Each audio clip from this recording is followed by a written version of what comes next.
Students, आज हम कक्षा 10वीं की स्पर्श बुक में मैथिली शरण गुप्त द्वारा लिखी गई कविता मनुष्यता के बारे में जानेंगे, जिसमें मनुष्य को अच्छे कर्म करने चाहिए। इस बारे में बताया गया और कहा गया है कि वही मनुष्य की मृत्यु सफल है जो जीते हुए अच्छाई और परोपकार के कार्य करता है।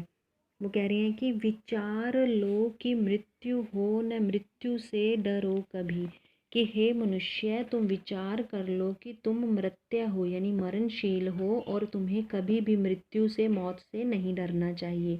मरो परंतु यों मरो कि याद जो करे सभी, कि तुम्हारी मृत्यु इस तरह की होनी चाहिए कि तुम्हारे मरने के बाद भी तुम्हें सभी याद करे।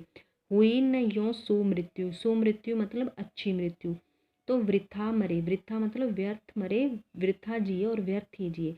अगर तुम्हारी मृत्यु सुमृत्यु नहीं है यानी कि तुम्हें जो मृत्यु प्राप्त हुई है उससे पहले तुमने अच्छे कार्य नहीं किए हैं, तो तुम्हारा मरना भी व्यर्थ है और जीना भी व्यर्थ है, बेकार है।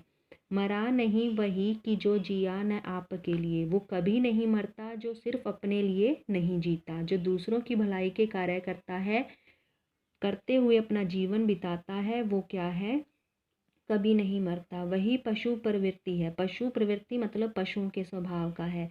आप ही चरे, वो मनुष्य पशु प्रवृत्ति के स्वभाव का है। जिस प्रकार पशु स्वयं के लिए ही चरते हैं, जो मनुष्य स्वयं के लिए ही जीता है वो पशु तुल्य है। वही मनुष्य है जो मनुष्य के लिए मरे। वास्तव में वही मानव कहलाने के योग्य है जो दूसरों के लिए जीवन यापन करते हुए मृत्यु को प्राप्त हुए। उसी उदार की कथा सरस्वती बखानती, उस उदार व्यक्ति की, उदार मतलब परोपकारी व्यक्ति की जो व्यथा है, जो गुणगान है, उसका सरस्वती खुद बखान करती है यानी कि वो बताती है। उसी उदार से धरा कृतार्थ भाव मानती, कि उस उदार व्यक्ति का, धरा मतलब पृथ्वी, कृतार्थ मतलब आभार, उस उदार व्यक्ति का पूरी धरती है जो वो आभार व्यक्त करती है। उसी उदार की सदा संजीव कीर्ति गूंजती, उस उदार व्यक्ति की जो कीर्ति है, कीर्ति मतलब यश है, वो क्या है, चारों तरफ गूंजता है। तथा उसी उदार को समस्त सृष्टि पूजती, सृष्टि मतलब संसार, उस उदार व्यक्ति की उदारता के कारण ही पूरी सृष्टि उसकी पूजा करती है यानी कि वो पूजनीय हो जाता है। अखंड आत्म भाव जो असीम विश्व में भरे, विश्व संसार आत्म भाव मतलब अपनेपन की भावना, जो अपनेपन की भावना पूरे विश्व में भर देता है, वही मनुष्य है जो मनुष्य के लिए मरे। वही वास्तव में मानव है जो दूसरों के लिए जीता हुआ मृत्यु को प्राप्त करता है। शुद्धार्थ रति देव ने दिया करस्त थाल भी, शुद्धार्थ मतलब भूख से व्याकुल।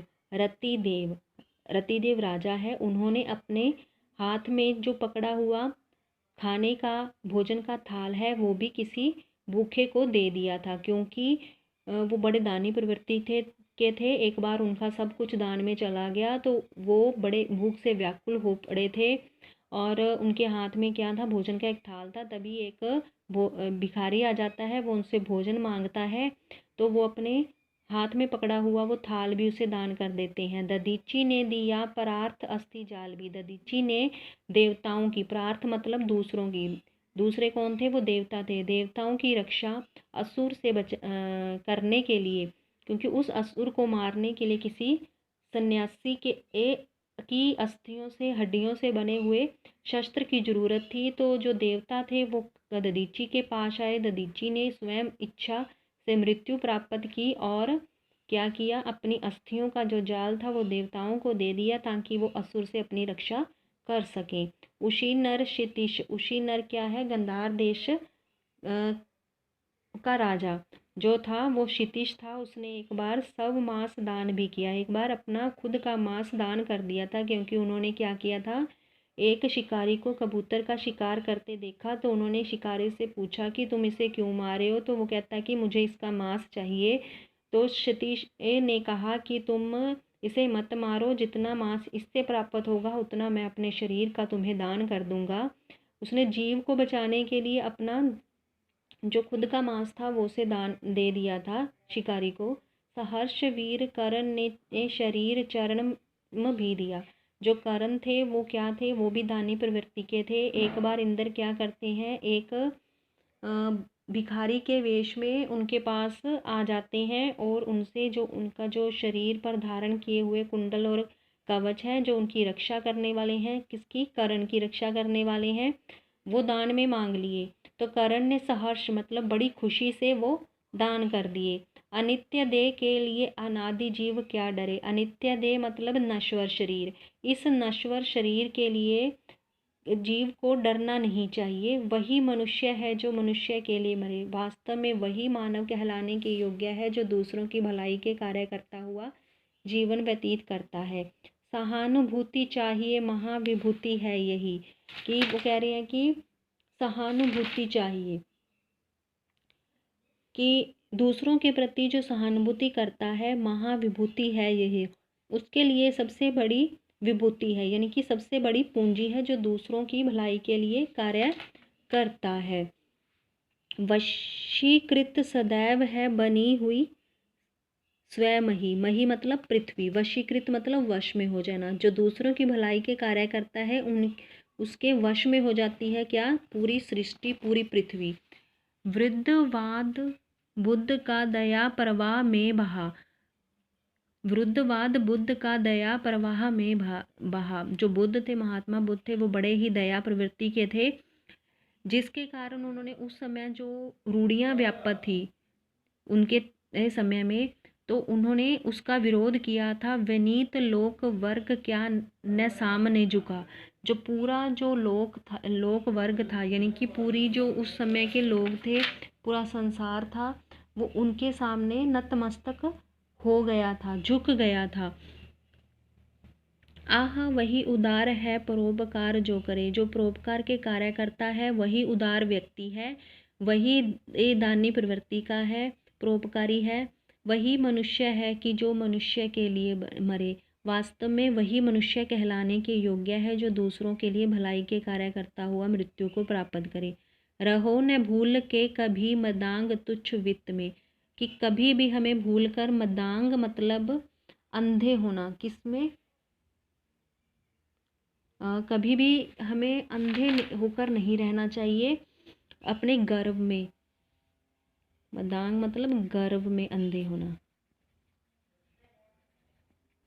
तुच्छ वृत्त में कि उस तुच्छ धन संपत्ति के जो गर्व में है, गर्व के जो अहंकार है, गर्व में अंधे नहीं होना चाहिए उस अहंकार में कि हमारे पास वित्त धन संपत्ति है। सनाथ जान आप को करे न गर्व चित्त में। कि अपने आप को सनाथ जानकर, कि कभी भी अपने, सनाथ मतलब समृद्ध जानकर अपने आप को कभी भी क्या नहीं करना चाहिए, अपने चित्त में गर्व नहीं करना चाहिए, घमंड नहीं करना चाहिए। अनाथ कौन है यहाँ त्रिलोकनाथ साथ हैं। कि यहाँ अनाथ कोई भी नहीं है, क्योंकि जो त्रिलोकनाथ है परमात्मा है, उन सबके साथ हैं।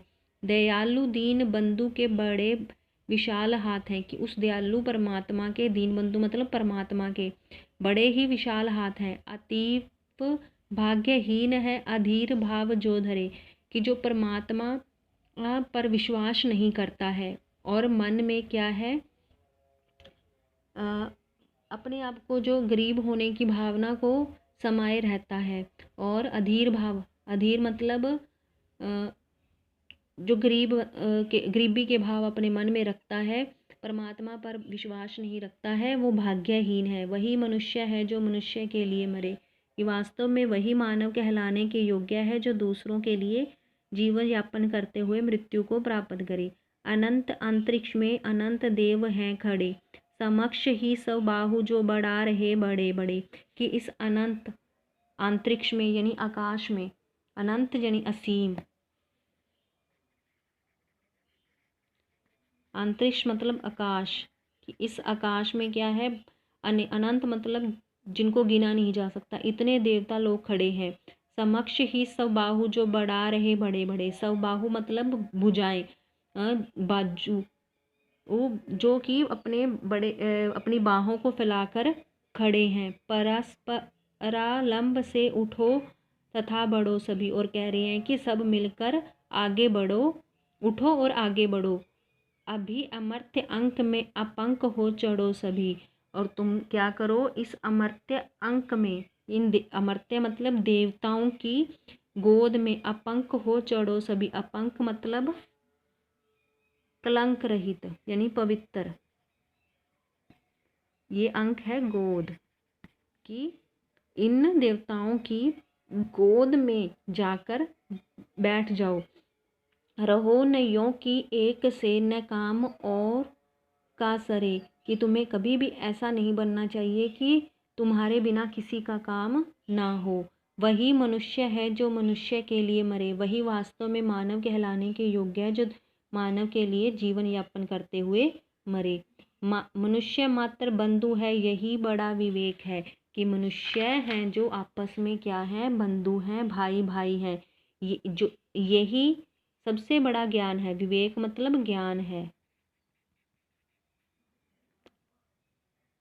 पुराण पुरुष सबू पिता प्रसिद्ध एक है, कि सभी के जो की रक्षा करने वाला है, जो प्राणों का रक्षक है, वो क्या है, परमात्मा सबका एक है। फलानुसार कर्म के अवश्य भार्य भेद है, कि मनुष्य के जो कर्म है, कर्म के अनुसार उसे फल मिलता है, इस आधार पर थोड़ा भेद है, परंतु अंतरक्य में प्राणभूत भेद है, कि परंतु आंतरिक रूप से उनमें कोई भेद नहीं है, सब में क्या है, उस परमात्मा के दिए हुए प्राण है। अनर्थ है कि बंधु ही न बंधु की व्यथा हरे, वो ये बात क्या है, अनर्थ है, एक अनर्थ है कि एक मनुष्य ही मनुष्य की जो व्यथा है, उसके दुख है, उसको कम न करे। यही मनुष्य है कि जो मनुष्य के लिए मरे, वही मनुष्य है जो मानव के लिए जीवन गुजारता है और मृत्यु को प्राप्त करता है। चलो अभिष्ट मार्ग में सहर्ष खेलते हुए, कि इस अभिष्ट मतलब इच्छित मार्ग पर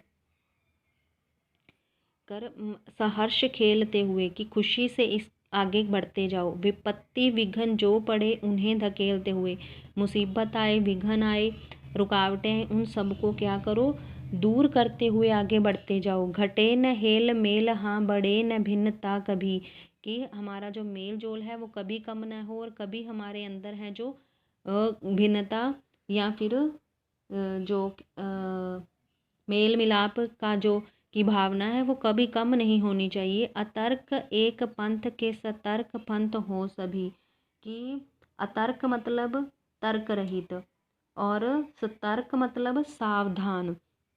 वो कह रही हैं कि सभी मनुष्य तर्क रहित होकर एक ही मार्ग पर सावधानी से बढ़ते जाएं। तभी समर्थ भाव है कि तारता हुआ तरे, वही मनुष्य है जो मनुष्य के लिए मरे, कि तभी सार्थक भाव है, कि उस मनुष्य का जीवन ही सार्थक है जो क्या है, अपने मन में मन मुटाव पैदा ना करे और दूसरों के कल्याण के लिए कार्य करता हुआ आगे बढ़ता जाए। आशा है कि बच्चों आपको आज ये पोएम समझ आ गई होगी। इसकी प्रैक्टिस करना, इसकी व्याख्या को ध्यान से सुनना और जो कठिन शब्द हैं उनके अर्थ कर लेना। धन्यवाद।